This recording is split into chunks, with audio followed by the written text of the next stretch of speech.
Do you know what focal dystonia is? It's a neurological condition that has affected some truly world-class musicians, including the likes of last week's guest, Julian Lage, bassist Victor Wooten, scores of classical guitarists, and today's guest, bluegrass musician Craig Korth.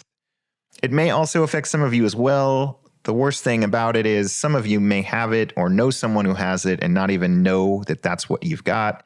Longtime listeners may remember Craig Korth, the exuberant bluegrass-loving Canadian with a staggering instrument collection. Back in 2019, I interviewed him for this very podcast. He's a dear friend. It is episode 271. Check it out if you haven't yet. You will fall in love with Craig. In that episode, we talked about his journey as a bluegrass musician. We talked about his instruments and how he amassed so many great, legendary, historic instruments over his lifetime. We talked about his adventures in luthiery, and at the very end, Craig confessed to having focal dystonia himself. He was in the early stages of navigating life with it. Fast forward to 2024, and last month, I'm walking around Wintergrass, the Pacific Northwest Bluegrass Festival. I run into Craig. He is positively glowing. He had just jammed with his friend Noam Pakilny of Punch Brothers and Mighty Poplar fame. Noam, side note, also tours the world with a Gibson banjo that he bought off Craig. Craig proceeded to tell me the stories that you were about to hear. He was, to say the least, an open book. My jaw dropped. I think I started crying out of happiness. It's an incredible journey, and I admired Craig for being so open and vulnerable. When I first heard the stories you're about to hear, it was in a crowded hotel lobby at a bluegrass festival with mandolins and banjos and Martins picking away in the background. It felt a little surreal. But you get to hear Craig from the quiet of his new home in Victoria, British Columbia, sharing his rather unorthodox journey through focal dystonia and life with you all. Now, warning. What you're about to hear may be controversial to some of you. If you are not open to things like psychedelic therapy, this isn't the episode for you, but I thought it was important to share for the rest of us because if it helps even one of you diagnose or treat your own focal dystonia, this episode is definitely worth it. It's also a stark reminder that someone who seems downright happy on the outside or at a show or on Instagram may really be struggling with a lot on the inside, and we need to be kind to each other and especially to ourselves. I am Jason Verlinde, the publisher of the Fretboard Journal. If you haven't seen it yet, the Fretboard Journal magazine is more like a coffee table book than a typical guitar publication. Yes, even in 2024, we love print, we love unplugging, and we celebrate guitar culture in its many forms in our pages. We interview great musicians and great builders, we tell the secret history of unique instruments, and we take beautiful photographs of everything, and we have some fun. If you like our podcast, you will love our magazine. You should subscribe to it at fretboardjournal.com, and you should use the discount code podcast because you will save $5 off of your subscription. And our weekly podcast, which might actually have 2 episodes next week just because I've got so many great interviews to share with you now, is our way to stay connected between issues. This podcast is brought to you by Stringjoy Strings, easily the newest, coolest guitar and mandolin string company around. Use the discount code FRETBOARD to save 10% off of your first order. We are also brought to you by Peghead Nation, where you can find dozens of great bluegrass and Americana online lessons, including numerous from Fretboard Journal subjects. And you can go at your own pace. Fretboard, as your discount code, will get you your first month free or $20 off of an annual subscription. Mike and Mike's Guitar Bar here in Seattle are sponsoring this show. Visit their showroom if you ever can. It's gorgeous. And if you can't, follow them on Instagram, on Reverb, on YouTube, and at mmguitarbar.com. They have a great consignment program. I've used it myself. I swear by it. They also have a full-service shop, which comes in handy if you ever need a repair or service to your guitar or amp or whatever else you have. We are also brought to you by StewMac, our newest sponsor, your one-stop shop for guitar tools, parts, and knowledge. I'm including an affiliate link in the show notes. If you ever buy anything from StewMac, and I know a bunch of you do on the regular, it will remind them that you're listening to this podcast and you appreciate them supporting us. And then last but not least, our Fretboard Summit takes place once again at Old Town School of Folk Music in Chicago, August 23rd to 25th, 2024. I can't think of any other place where you can meet so many music legends, industry heroes like Bob Taylor of Taylor Guitars and Josh Scott of JHS Pedals, where you can learn from some of the best in bluegrass and jazz and rock and have fun. It is this podcast and the pages of our magazine in real life. Go to fretboardsummit.org. You will not be disappointed. For bonus episodes of our podcast, check out our Patreon feed.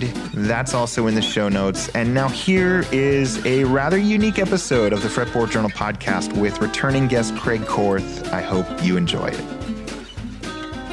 Craig Korth, welcome back to the Fretboard Journal Podcast. Man, I'm so happy to be asked back to do it. I had such a wonderful time with you the first time, and I'm really honored to be here. So Wintergrass was last weekend. It feels like it was already longer ago than that. And I'm walking around the lobby and I see you, and I love seeing you. And usually you have these cool vintage instruments, you know, that are just like priceless. You've got them strapped to your back. But I see you this time. You didn't have an instrument with you, but you were just absolutely beaming. Like you're beaming with joy, and you're not pregnant. We can say that. But you had just as important news, maybe. And we started talking, and I thought, you know, this is a story that just needs to be shared beyond the confines of a bluegrass festival and me. So here we are. Oh, that's so cool. Well, I'm so glad you're interested in it. And yeah, it's a pretty happy story. It wasn't always happy, but it's happy now, I'll tell you. So you were based, the last time we spoke to you, you were based in Nelson, British Columbia. Now you've relocated to Victoria. We talked a little bit about your history back then, and I'll include a link in the show notes to the first time you appeared on this podcast. But you are a rabid bluegrass fanatic and music collector, and you've written songs. Why don't you tell us a little bit about your love for bluegrass and where that all started? Well, you know, it's funny. My mom was a boogie woogie piano player, born in 1941. And she's the kind of gal, like you put your beer on the piano and it would probably spill by the time she finished her song. Like she just banged out the song. She was really good. And she always loved music. She tried to get me to play the accordion when I was 9. So I went and took a lesson. I think it was with some old army sergeant. And he's like, nah, you put your hands over here. Oh, God. And then I started to cry. And that was it for the accordion. So then when I was 12, I was in grade 6. My mom was looking for a vacuum cleaner repair person in Edmonton, flipping through the yellow pages, saw the House of Banjo. She's like, banjo. She always loved the banjo. And, that was 1974, 50 years ago this year, I started playing banjo. So my mom, at that time, 1974, there was a lot of banjo in the air. There was, dueling banjos from Deliverance, Foggy Mountain Breakdown, the Escape song that they used, that Warren Beatty used in Bonnie and Clyde. But before that, the Beverly Hillbillies, which got a lot of banjo players, including Bela Fleck, started to play. And so my mom is like, there's a place that teaches banjo. So I came home from school and she said, Craig, do you want to learn how to play the banjo? And I wasn't even really sure what a banjo was, but I'm like, yeah, okay. When you're in grade 6, okay, where are the cookies? I was ready for a snack. So we go down to the store, and Don Evoy was the name of the guy. And he's like, what kind of banjo do you want to play? And I'm like, there's more than one? And he's like, yeah, 4-string. So he plays some 4-string, and it's like, ragtime. Dam, dam, dam, bam, bam, dam, it sounded like a machine gun in it. I was ready to scream. I'm like, no, not that one. Then he pulls out the 5-string banjo and he plays Cripple Creek, and it's, beautiful, buttery 3-finger style. It just seemed like a knot that was being unraveled the whole time by him. It was beautiful. And I said, okay, I want to learn that one. So we rented an old plastic, it was Bakelite K banjo for $10 a month. Took my first lesson, absolutely fell in love, fell asleep that night with the banjo laying on my stomach. And I played and played and played. And I told my mom I felt like a set of Christmas lights that had been plugged in as soon as I held the banjo. And started a absolute love affair with the banjo that I still have today. And I got diagnosed about 4 years ago with ADHD. Surprise to no one. And one of the, of course, there's probably some challenging things about living with Craig Korth because of that. But I think for me, one of the great things was I'm able to hyper-focus for extremely long periods of time. And as a kid, I practiced 5 hours a day. And I was a meticulous kid anyway. So I took the roles that you have to learn as a banjo and really broke them down. And my mom helped me. And I started to flow really smoothly by about 3 months of playing the banjo, past my teacher, and then just took off. And the banjo and I were like we were made for each other. And so by the time I was 14, I was teaching at the store that I had taken lessons from. And I was playing guitar too, because my sister took lessons at the same time. I was laying around. So I was learning all the 3-finger style, tried it on the guitar. So it was banjo and guitar moving forward. And then really, played lots by myself and everything. But in 1988, I went to the very first Telluride Bluegrass Academy. Wow. The first time Bela Fleck actually taught at a 5-day camp. And really one of the only times until he started his own camp a couple of years ago. And so I was there. There were 7 of us in the class and really only 3 of us that were fairly progressed banjo players. And I was like, okay. Bela was fantastic. He showed a whole bunch of stuff, very encouraging to me. I came back to Edmonton, got in a bluegrass band, and that band played together for 18 years. We went across Canada with a bluegrass and symphony show that sold out at every symphony. Some of the symphonies even sold out the rehearsals that we were doing with them. It was a wonderful thing. And I made a lot of really great friends with Byron Berline. He had me down to his Oklahoma International Bluegrass Festival, go there a week before, and he and his wife Betty take me to Walmart and buy me an Oklahoma t-shirt. And I don't know, the life just really opened up for me. Bluegrass and me, I just love it. It's just a kind of music. Some people say that it's, corny or whatever, but in the Bluegrass Museum in Owensboro, Kentucky, they say the difference between jazz and bluegrass is jazz is a difficult music to play and sometimes difficult to understand. Bluegrass is difficult music to play, but easy to understand. And I found that to be true. I remember at a jazz festival in Edmonton, there was a guy named Gene Bertoncini, an unbelievable jazz player. I love jazz music, really love it. So I would go every night to the Westin Hotel to watch him play in the lounge. And finally, the woman who organized the jazz festival, she was a fan of the bluegrass band I was in, and she knew who I was. So she said, Craig, I see you every night. Would you like to meet Gene? And I said, absolutely. And, when I've met sort of guys who play rock and roll, when they hear that you play bluegrass, they call you a chicken picker, which I found to be derogatory. And but when I talked to Gene, he's like, the woman introduced me. She said, Gene, this is a fellow named Craig Korth. He's a bluegrass musician. And he said, bluegrass, oh my God, I love bluegrass. He said he played on a movie that had Burt Reynolds in it. He played the guitar and it was all bluegrass, called The Missouri Breaks. He said it was the most difficult music I ever played. And he treated me like an equal. So every night I'd go and have tea with him at his break. It was lovely. And that's what I found, is that people who play jazz really see bluegrass as an equal to what they play. It's been very cool. So bluegrass, yeah. And so you're brimming with enthusiasm. I love it. This is the Craig Korth we all know and love, and everybody in the world of bluegrass knows you for this. And at some point, you were a firefighter. You amassed incredible collection of instruments, or at least the triumvirate. Well, at one time I had a 37 herringbone D28. I mean, these were all great instruments too, not all cracked and repaired and restored. One time I had a 38 triple O 28 herringbone, 37 D28 herringbone, 37 shaded top D18, 35 D18 in mint condition, 7 pre-war flathead banjos, and 3 of them were original 5-strings.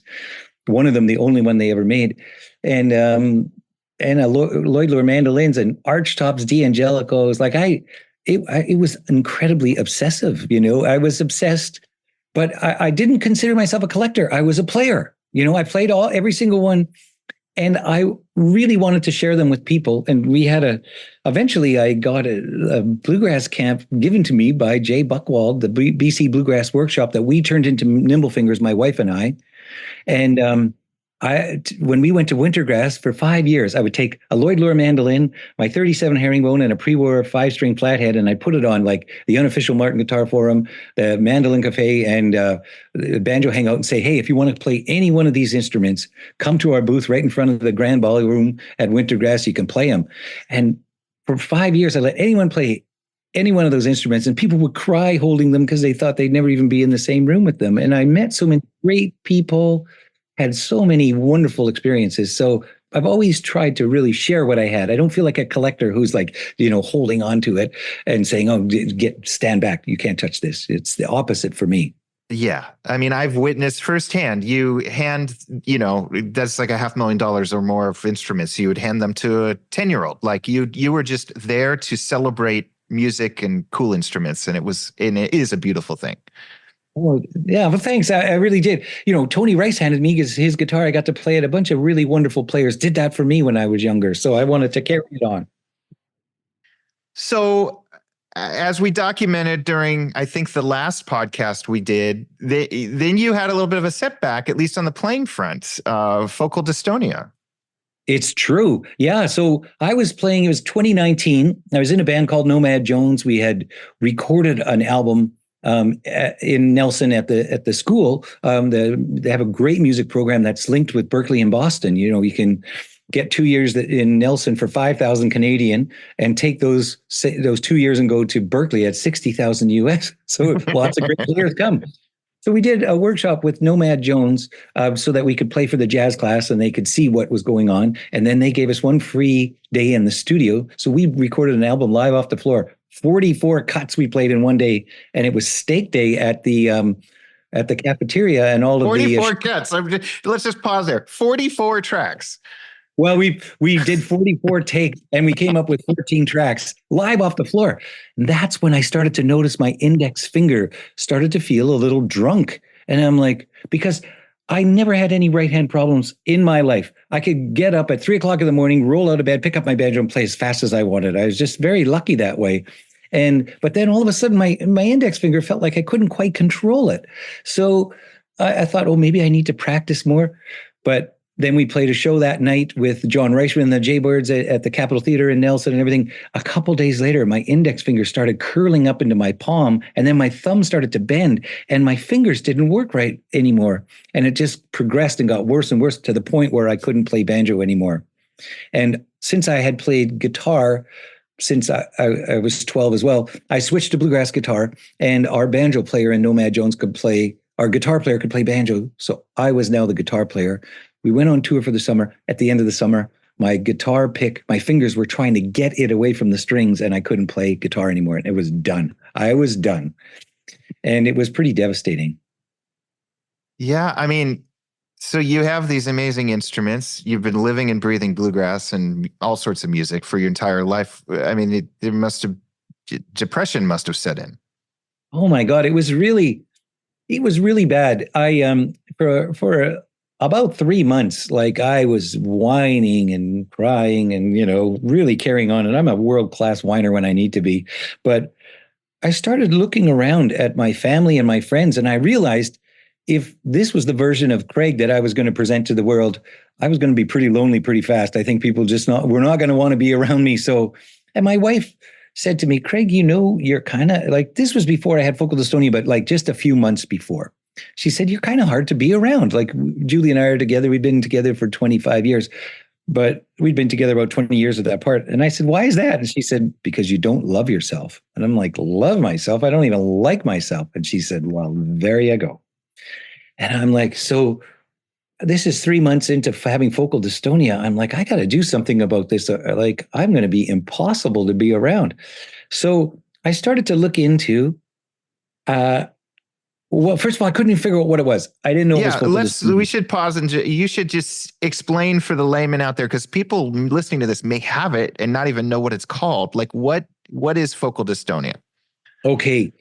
A dystonic movement is an improper movement, and focal means it focuses on one task. And so a lot of people know it as writer's cramp. You're holding a pencil and you're just gripping that thing with a death grip. It's like you're choking a chicken every time, while you're writing. And so writer's cramp is focal dystonia. But there's a really great video on YouTube of a man has a violin. He puts it on his shoulder, holds the bow. As soon as he touches the bow to the strings, his arm shoots up over his head. And his brain says, you are not playing the violin. A woman walks over to the piano. When she gets a foot away, her hands twist out to the out and her thumbs go right up into her palms. And her brain is saying, I'm not going to let you play the piano. What has happened is you've pushed yourself so hard for so long. And it's not just based on wanting to be better. It's based on how you feel about yourself. And so your brain finally says, you know what, this is way too hard.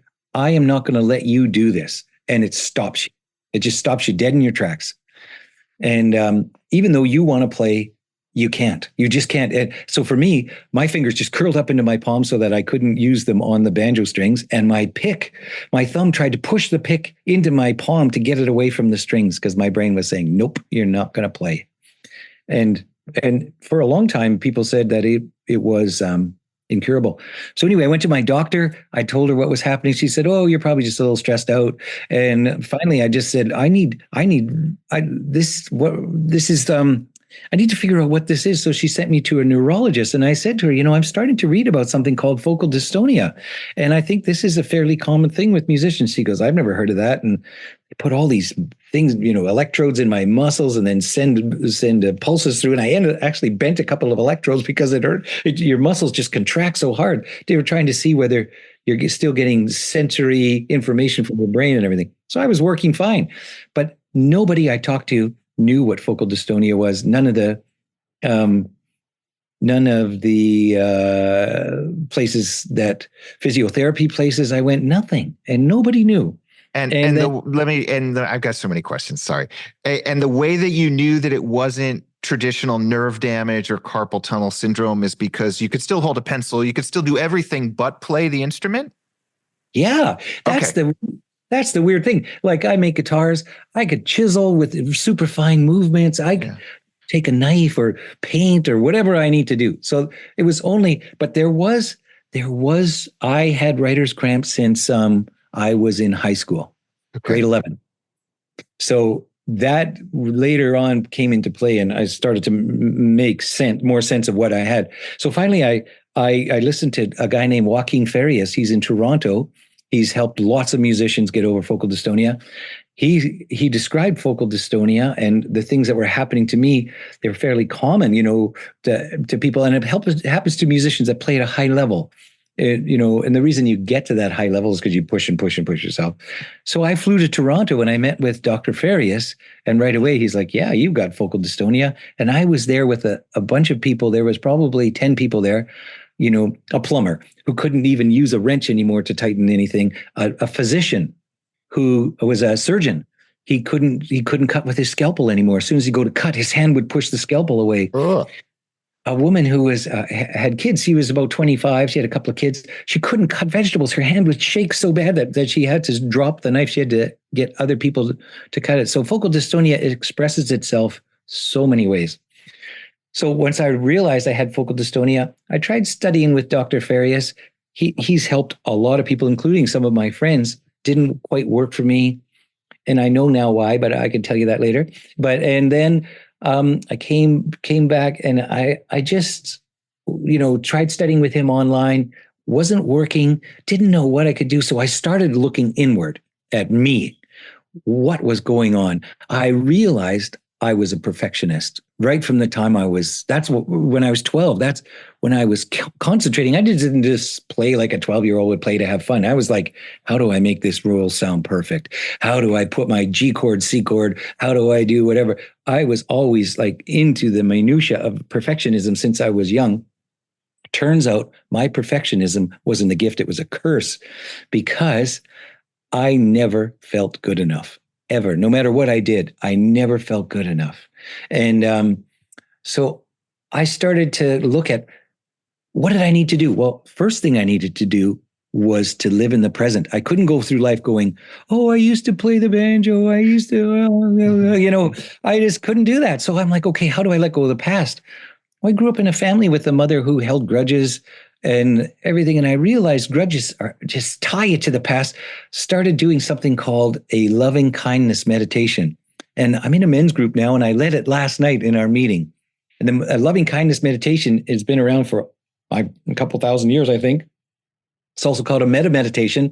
What you do is you close your eyes, take a couple of deep breaths, and you see yourself sitting in front of you. And with all of the love you can muster, you see yourself smiling back at you. You say, "May I be happy. May I be healthy. May I be peaceful. May I be loved." And you say that 4 times. Then you replace you sitting in front of you with somebody you dearly love, somebody you just can't wait to go sit beside. And you see them smiling at you. And with all the love you can give them, you say, may you be healthy, may you be happy, may you be peaceful, may you be loved. Do that 4 times. Then you picture somebody that you recognize, like maybe you buy a coffee from them every day, but you don't know their story. You don't know anything about them. You sit them down in front of you in your mind, and then you say, may I be healthy, may I be happy, may you be peaceful, may you be loved. Then you find somebody who like you just can't stand, maybe you want to stab them in the neck with a pencil or something. Like you're having so much trouble with them, and you put them in front of you. And even if it's like just like a teaspoonful of love you can send their way, you send as much love to them as you can, and they're smiling sweetly back at you. And you say, may you be healthy, may you be happy, may you be peaceful, may you be loved. Then you picture all 4 of you sitting in a circle, yourself, someone you love, someone you barely know, someone you don't like. And you say, may we be healthy, may we be happy, may we be peaceful, may we be loved. Say that 4 times. And what happens is you start to develop compassion for people you love, people you don't like, people that you just barely know, and yourself. And it starts to open you up. And what the clicker was from me is, because I came from a family who held grudges, when I started to realize I could go through the long list of people I had a grudge against who didn't even know I had a grudge against them and forgive them, couldn't I start to forgive myself for all the dumb things I said, all the dumb things I did, the opportunities I missed or anything? And it got to the point where I had forgiven everyone, and then I had forgiven myself. And I said to my wife, you know what, felt like I could backed up to a cliff, took a knife and cut the freezer that was on my back for most of my life. And all of a sudden I felt present. And that was really the beginning of starting to heal from focal dystonia. And that really, really helped me. And then I realized I could play the upright bass, because the bass you play with your hand above your other hand. It's not like sideways, like you play a guitar or banjo. So my brain didn't know I was playing music. I was just playing the bass. And I fell in love with playing the bass. I got one lesson from Rob Fahey, who was in a band I was in called The Devils You Don't. Better the devils you know than the devils you don't. And we were the devil. And he had a double master's in bass. In jazz and classical. He showed me how to hold it, how to hold my right hand, everything like that. And it's like that old joke about the bass player, where he goes to college and his friend said, how did it go? He said, well, the first class, they showed me how to hold the instrument and where to put my fingers. And the guy says, oh, cool. What'd you learn in your second class? He goes, I didn't go. I had to quit. I got a gig.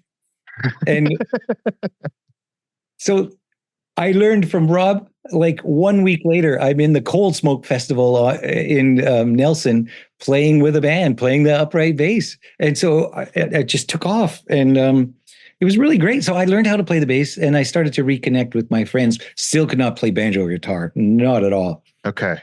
Would you try? Would you try every week or two, like just to pick one up?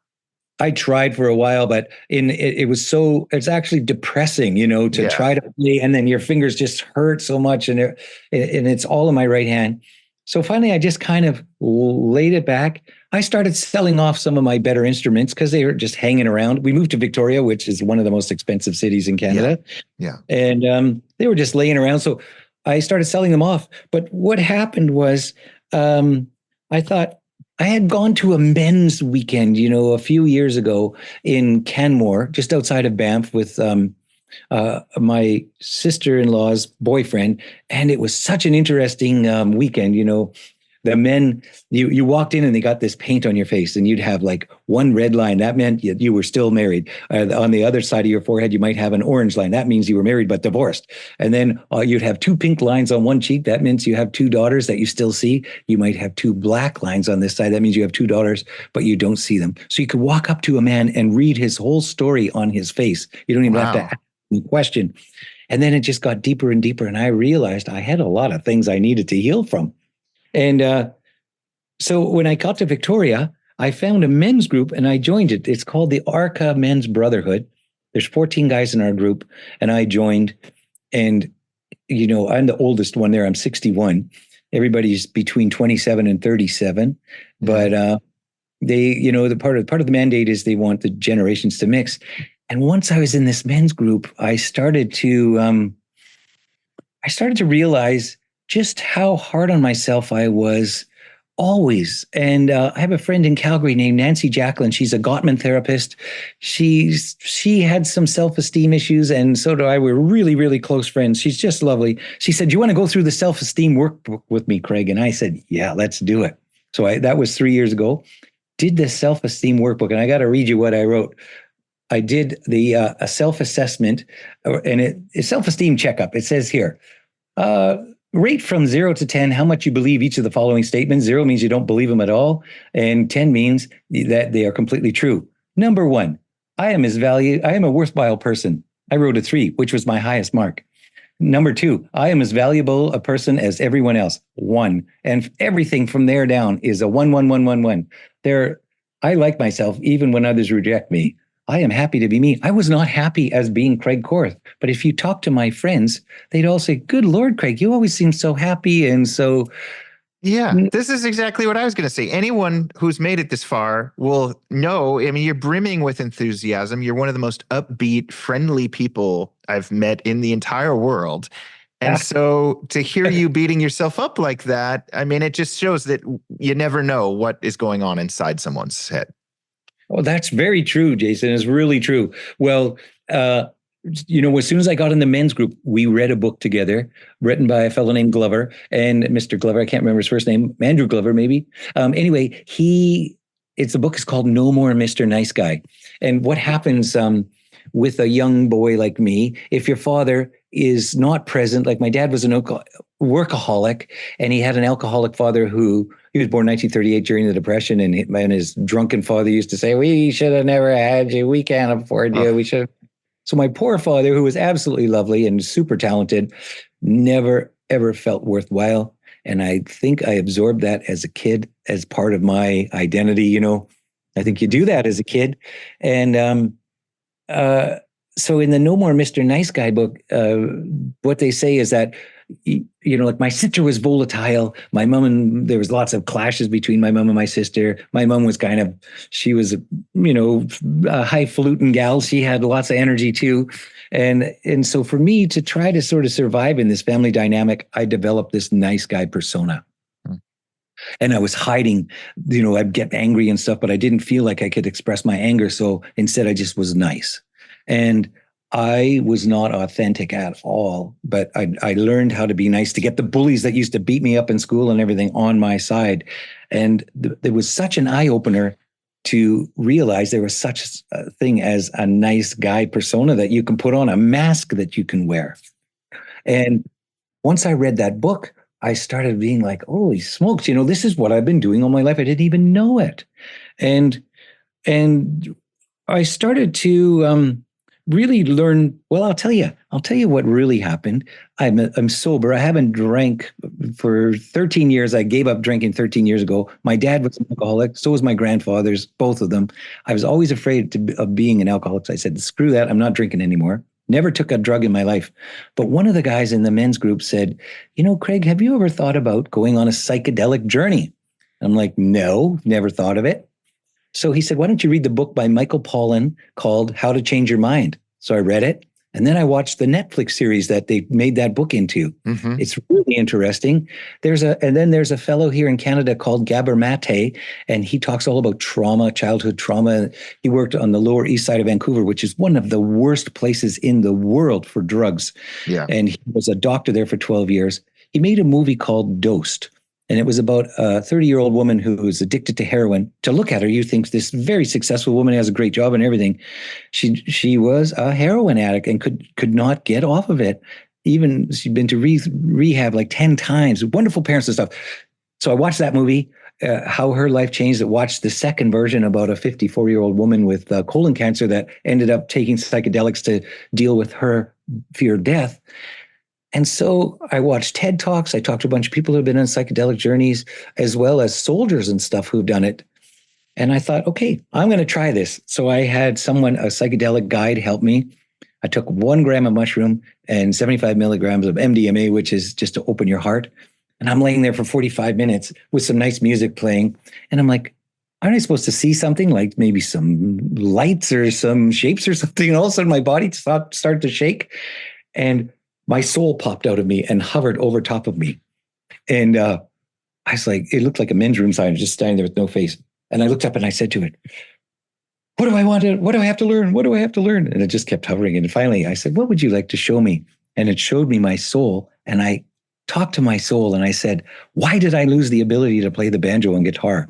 And out of my soul came these two, they looked just like men's room signs, 6 feet tall, standing in front of me, just standing there with no expressions on their face or anything. And they said to me, Craig, we did everything you ever wanted us to do. When you wanted to play fast, we played fast. You wanted to play the guitar, the banjo, we did that. We played chords and songs and everything forever. And you never appreciated us.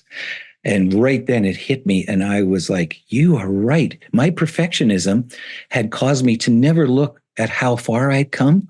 All I could see was what I didn't know, what I have to learn, what I need to keep pushing and pushing to get better and better and better. Instead of thinking, good Lord, I've made it this far. Isn't this pretty great? Can't we just have some fun? And so during this psychedelic journey, I sat on a stool, and sitting on chairs all around me in a circle is my creativity, my strength, my not good enough. They all came up one at a time and talked to me over 3.5 hours, made peace with me. And then at the end, it was basically my soul was floating above me. It floated down, picked up my empty body, which looked like a pair of coveralls, undid the zipper from my head down, got its arms and legs back in, and did the zipper up. And I bolted up off the couch and looked at my psychedelic guide and said, holy smokes. What had happened was my soul popped out of me. I got to meet with all the parts of me, make peace with them, and it got back in me. And somebody said, why do you think that was? And it was because I had never liked myself. And during this whole journey, I was learning to love every part of myself. I had these wonderful encounters with every single part of myself. And that changed me. It absolutely changed how I felt about myself. And I started to read more and more books, read some really good ones. And through the men's group, the men's groups are really amazing because what they do is they try to get you past the facade that you are showing everyone and get you to be real, show up and be honest and vulnerable and everything. And the more I did it, the better I felt, the more I could release stuff. And it just turned into this fantastic thing. I'm still in it. And right now I've gone on 16 weeks, once a week. I met last night. I'm being trained to lead my own men's group. I've been in it for 2 years and I want to be basically they call him a captain. I want to be the captain of my own squad in the men's group because I a lot I'd like to share. So anyway, the men's group has been amazing for me. Just wonderful. That's helped a lot. But then I tried a couple of different modes. Do you have any questions leading up to here? Because I could just keep talking. I mean, you gave me the first psychedelic journey story in the very loud hallway of Wintergrass. And I'm like, Craig, this is a podcast. Like, we need to talk about all this. I guess my one question is, I'm guessing there'll be some people out there who are listening and maybe scared or skeptical of things like psychedelics. Do you think that you could have reached where you are today without them, with all the internal baggage you had and everything? I'll tell you, I don't believe I could have, because I did, in 2004, I went for 2 years of group therapy with 12 people. I went once a week for 2 or 3 hours, and I was only supposed to go for a year, and it was sponsored by the government because the government paid for it. In Canada, it was covered by healthcare. And the person who led the group let me go another year because I was getting so much out of it. But, like soldiers who have been to Iraq or Iran or whatever, they say a year of talk therapy does not equal what has happened to them on one psychedelic journey. So I'm not saying that talk therapy doesn't work. It's fantastic. It's helped me in ways.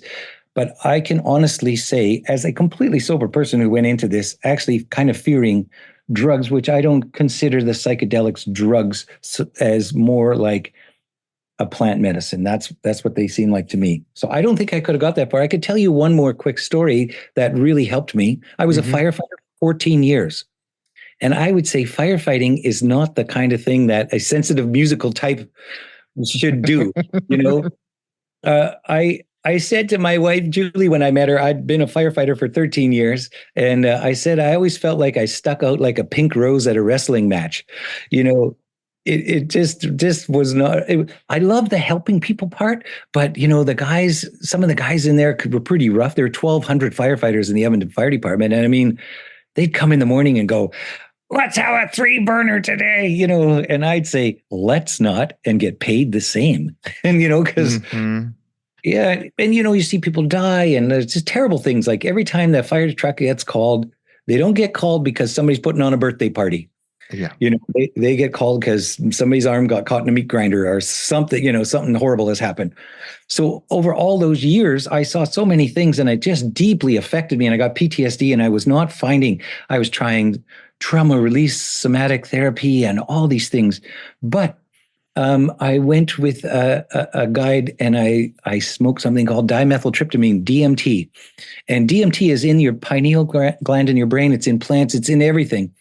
And it's a whole different thing. But what happened was, after I smoked this DMT, I ended up in the fire hall where I was when I was 24. I saw myself 30 feet away as a 24-year-old. And here I am, 60 years old. And I looked and I saw how beautiful I was, not physically, but that there's this 24-year-old who's just ready to kick the door in on a burning house that everybody else is running out of, to run in and save someone's life and maybe even lose mine in the process. And I could not believe how beautiful I was. And all of a sudden I started coming to me. And as I was coming, I was aging, and I could see all the different phases of me. And when I got to standing a foot away from me, I could see my 60-year-old self, and I saw how beautiful I was, which I reflected in myself. And, you know, I realized I'm a beautiful person. At first, I used to think I was ugly, but I realized I'm actually quite a beautiful guy.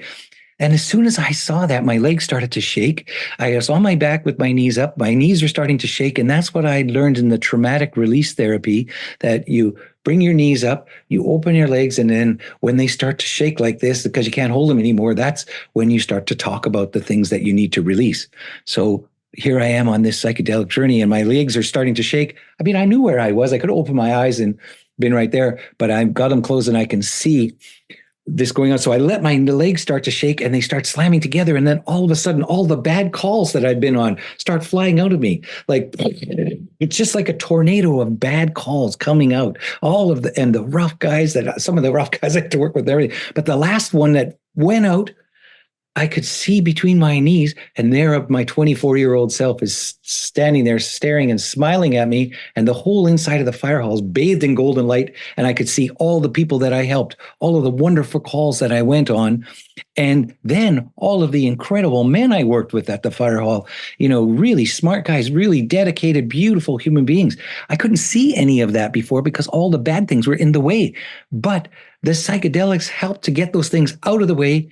And I had tried for years to get over PTSD, and in one session, it's gone. And that was last April.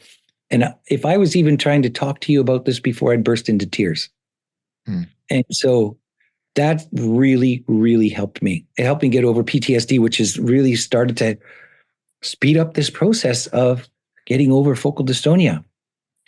Yeah, it's so many questions.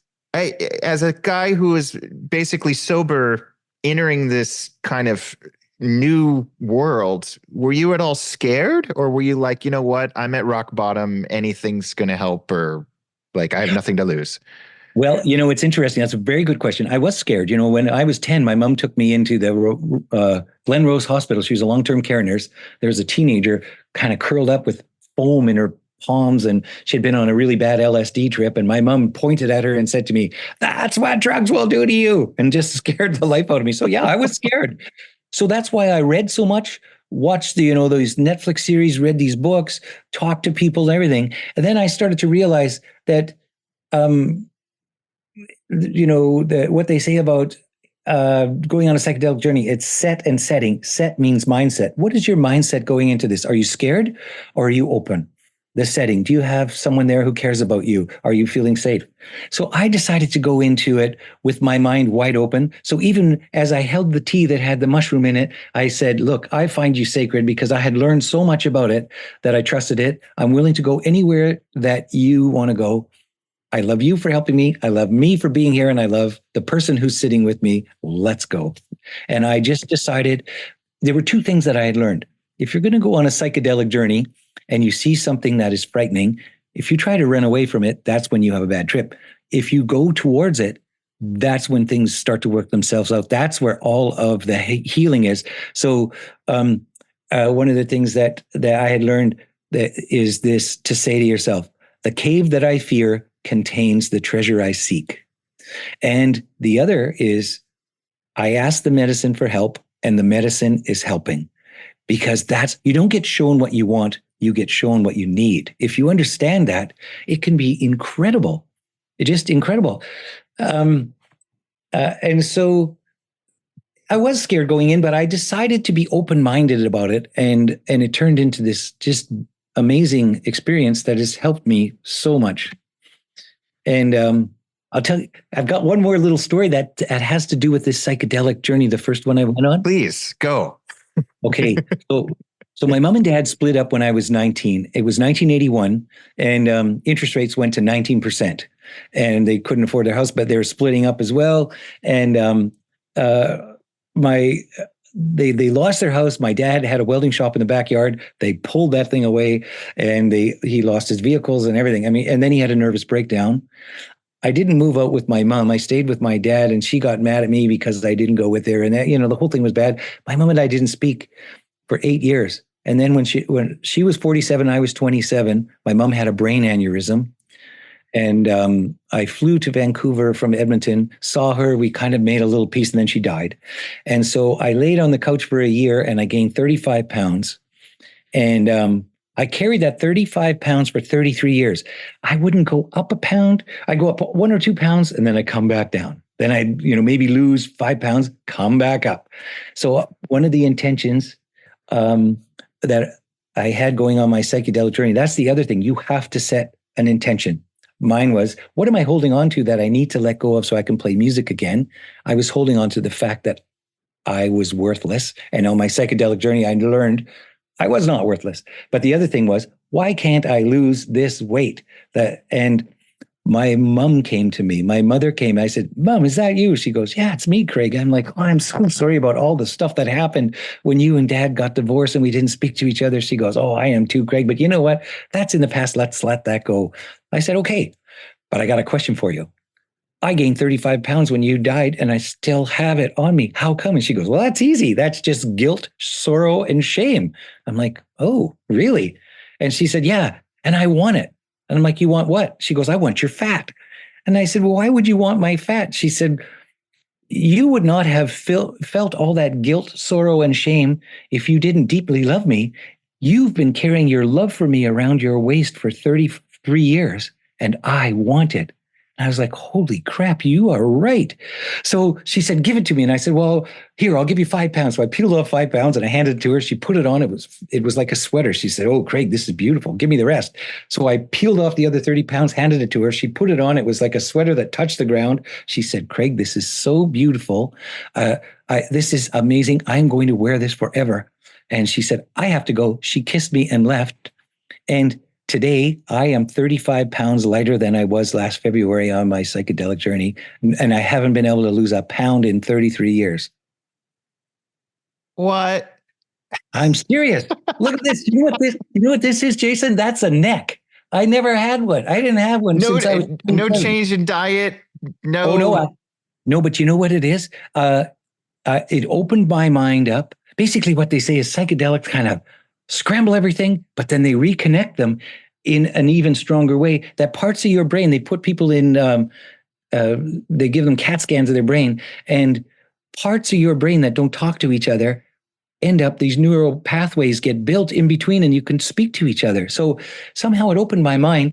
I was looking on YouTube a few months later, and people were talking about an alternate day fast, where like I did it for 30 days. I ate Sunday night at 6 o'clock. Then I wouldn't eat until Tuesday at noon.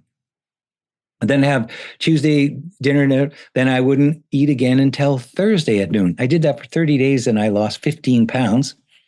And then just a month and a half ago, I've been reading a lot about Jordan Peterson and everything. I got really bad eczema on my palms and on my fingers just before Christmas. And both Jordan Peterson and his daughter, Michaela, and a whole bunch of other people said that their eczema was healed by going on a strict meat diet, basically beef and salt. So I did that for 30 days, lost another, 15 pounds. And in between, I'd lost some weight, maybe another 5, but cleared up my eczema. It was very good. I felt it incredibly cleansing. And I was the Wednesday before Wintergrass, I had my first meal where I actually ate something other than the hamburger or a steak. And I feel great from it. It really helped. And I lost. So I think what happened on this psychedelic journey when I saw my mom was I actually gave myself the permission to not feel guilty anymore. I gave my guilt and the shame and sorrow back to my mother. She wanted it back. And then I was open to finding a way to lose the weight I had wanted to. And that's what happened. Incredible.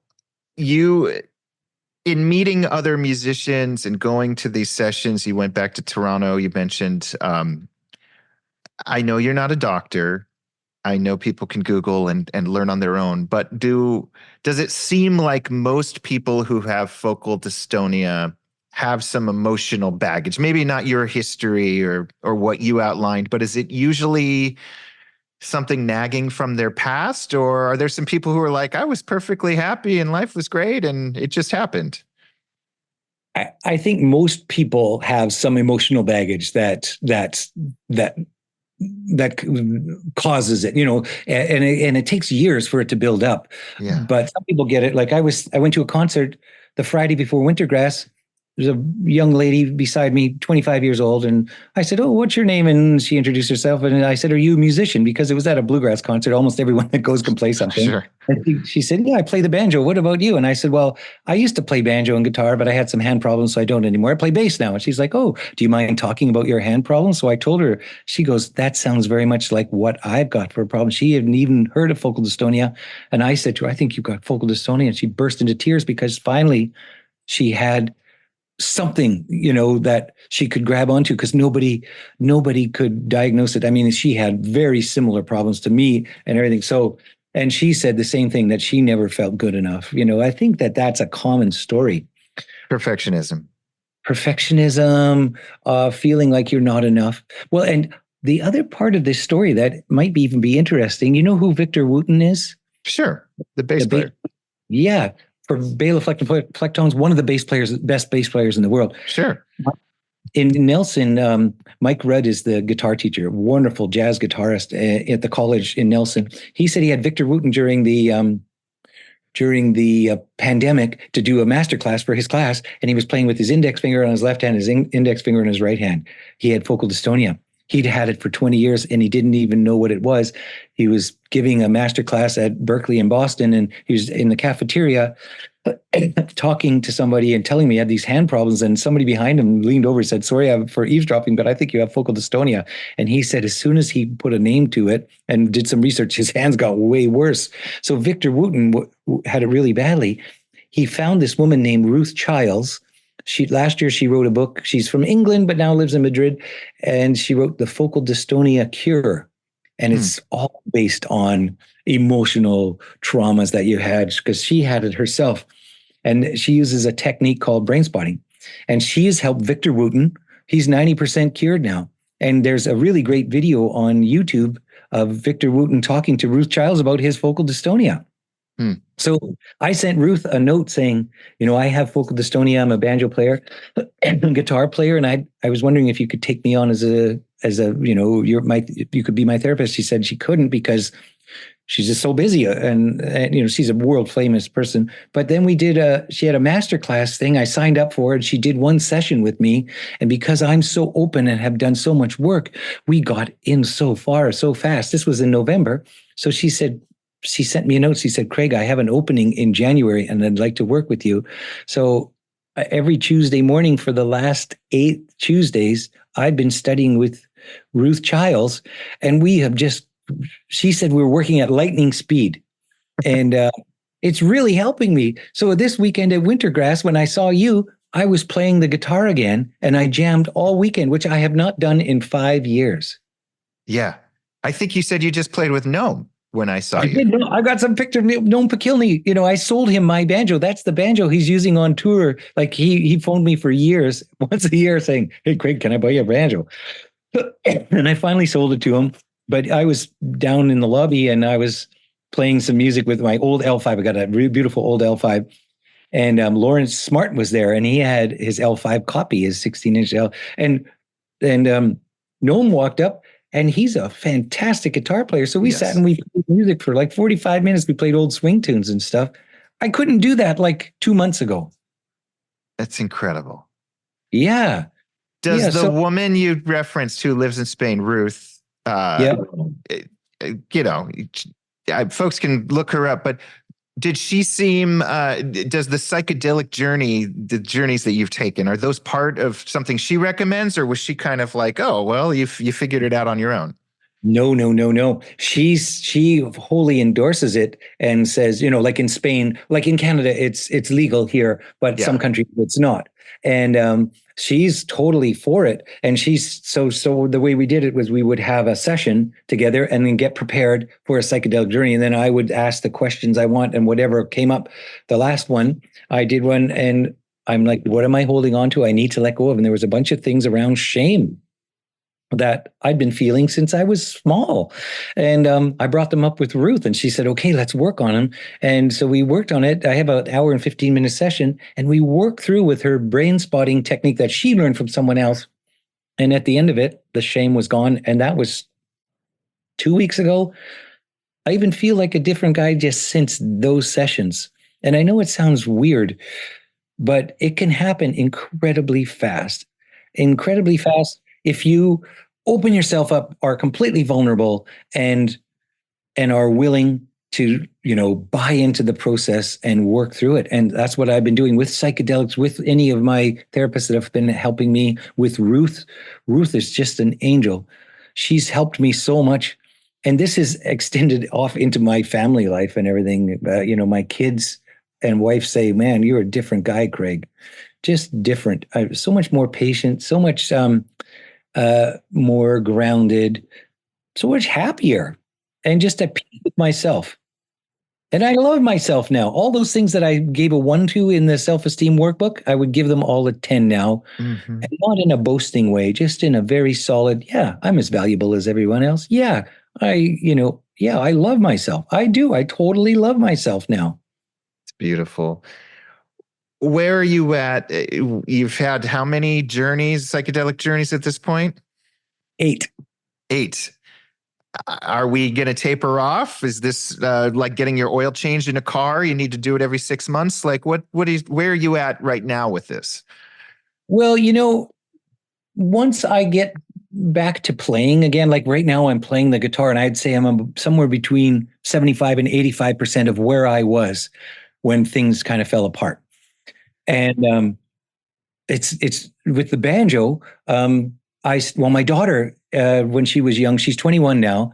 After Wintergrass, she said, I want to get back into the banjo. She started playing it when she was 10, played it for a couple of years. And then, like kids, something fall off. So we hauled up the banjo yesterday, and I have not played the banjo really for 5 years. So I put my picks on and I slowly went through. And Ruth tells you how to center yourself and feel solid within yourself. And I noticed myself judging myself when I played the banjo. When I stop and recenter myself, then I can play from a place of love for the music, for the instrument and everything. Then all of a sudden I don't have these dystonic movements. So I'm actually retraining myself to play the banjo while I teach my daughter to play. She's playing it right now. She's back on track to actually be a banjo player. She's pretty good at it already. So I think once I'm playing music again, I think I've healed enough inside of me. I may not need another psychedelic journey ever again. I'm not interested. I'm a really happy guy. I love talking to people. I don't need drugs or psychedelics or anything. I'm not interested in partying with them. For me, they're healers. And if I feel healed enough, I just won't need them. It's incredible. What would you recommend? We've got people listening to the show who maybe aren't in quite as liberal a province or state as British Columbia.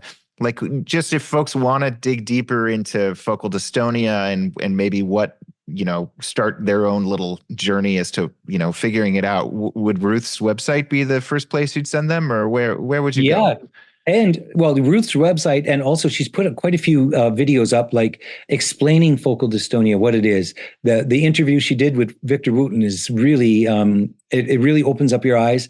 And then she talks about attunement repairs that she will lead you through. They're very easy to do if you actually follow what she does. It's almost like a meditation. Basically, you start at your feet and start to feel your feet inside and out, your ankle, your joint inside and out. And you work all the way up your body and just bring it back to the center. And so that part is really good. Listen to Joaquin Farias talk. He gives some great talks to like Harvard University and stuff like that. Also, there's a Musicians with Focal Dystonia page on Facebook that's really good. There's a guy that I did some studying with. He's a lovely guy, and he's helped me. He said to me, his name is Emiliano Aliandre. And I said, Emiliano, I had a small victory this week. He goes, Craig, there are no small victories, only victories. And so, I found him through the Facebook page, but there are quite a few great videos. Just type in musicians focal dystonia, and people will talk about it. There's a lady, the piano player, whose thumbs go like that. She talks about how she healed herself, and then she talks about it. It's the most interesting one about using a keyboard with the on your computer. She said when she go to touch with her finger, it would push too hard and everything. So she says she takes her finger, holds it in the air, she sets it, brings it down, touches the key, and then waits until your finger doesn't vibrate or anything, presses the key, lets go, and then resets. She said that might take 30 seconds to do. And so I learned that. I use that with my banjo playing stuff. So there is a great resource on YouTube for that. And Ruth Childs wrote a book called The Focal Dystonia Cure. Okay. That one required reading. It's fantastic. I love it. I think I invited you, and you have an open invite, even if you can't make 2024. Come to the Fretboard Summit. You should talk about this. I'm sure a few folks who are there attending probably are experiencing some of this stuff. I'd love to come. I would definitely love to come, Jason. And I'll include links to your music in the notes for this podcast, because you're not a slouch. You are a very highly accomplished musician now and then, and it's amazing. Oh, well, thank you. Yeah. Oh, that's great. Yeah. I was a serious musician my whole adult life. Too serious, it sounds like. You're right. Oh my God. Too serious. Holy smokes. Yeah. Well, I'll tell you, I'm taking it a lot easier now. Okay. Here's what Ruth told me. The greatest thing that I heard is, Craig, does this sound good to you? Or does this make sense? I was looking for a cure from my trouble. Turns out my trouble was my cure. And I consider now focal dystonia the great teacher, the greatest thing that ever happened to me. I have no ill will towards it. I would not have healed myself like this if I needed to.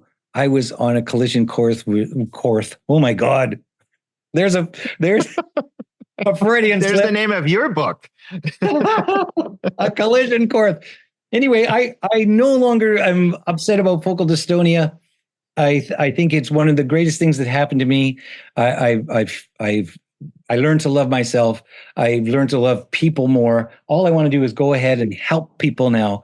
I'd love to play banjo and guitar again and just spread the love. That's what I really love to do. And life beyond all this, life in Victoria, are you still building instruments? I think you were the last time I saw you in Nelson. I finished an L00 that I made out of curly walnut and Adirondack, and sounds really great. And now I'm working on a 16-inch archtop, kind of a copy of my, I'm inspired by my old L5 that I have. I've actually, you can't really see it, but I'm surrounded by pre-carved archtops here and necks and everything. Yeah, I'm in my, I've got a shop in my basement here in Victoria. I'm still working on guitars. I love Victoria. Beautiful city. It's just one of the nicest cities in the world, I think. It's gorgeous here. I forget, do you have a website, or just people got to learn how to meet you? Well, you know what it is? I don't have a website. I'm easy to find on Facebook, but I don't take orders for instruments anymore because it's too much pressure. I'm just build them and put them up for sale. And if you like it, you can buy it. If you don't like it, you can wait for the next one, see if you like that one. Yeah. It's the right way to do it. Yeah, it's too much pressure. But I'm easy to find on Facebook, and I'm happy to talk to anybody. If anybody has any questions about focal dystonia, just message me through Facebook, and I'd love to, talk with you or whatever. It's a very distressing thing to happen to you, but it doesn't have to be. Yeah. I truly appreciate you being so open and vulnerable and honest with all this. Cause, as I said, like I ran into you in Bellevue at Wintergrass, and you started telling me all this, and I was like, oh my gosh, this is like so profound. And I feel like something that others could relate to. And obviously your journey that you've been taking with the psychedelics and everything is probably novel to a lot of people, but the proof is in the pudding. You sound amazing. Oh, well, thanks. Yeah. And it did take a while to wrap my head around the psychedelics, but I mean, really, Netflix is right there. Watch How to Change Your Mind. It gives you a real opening to it. And yeah, it's not like I'm addicted and I'm not in the alley there eating out of garbage cans. I'm more well-adjusted than I've ever been. I think they are wonderful. I love it. Thanks, Craig. I always love talking to you. Well, I love talking to you, Jason, and thank you for all of the good work you do with your beautiful magazine and all what you do for just musical instruments in general. You just keep them out in the forefront and they're on people's minds because of your beautiful work. I think you're doing great work there. Thank you. Well, hopefully I'll drag you to Chicago soon. I would love to come. All right, that was our podcast with Craig Korth. What'd you think? Let me know. podcast@fretboardjournal.com. Leave us a review over on Apple Podcasts. And if you really loved it and want to do me a favor, pretend it's back in the old days when we actually shared stuff we loved on Facebook or Instagram. Share it with your friends. See what they think. Till next time.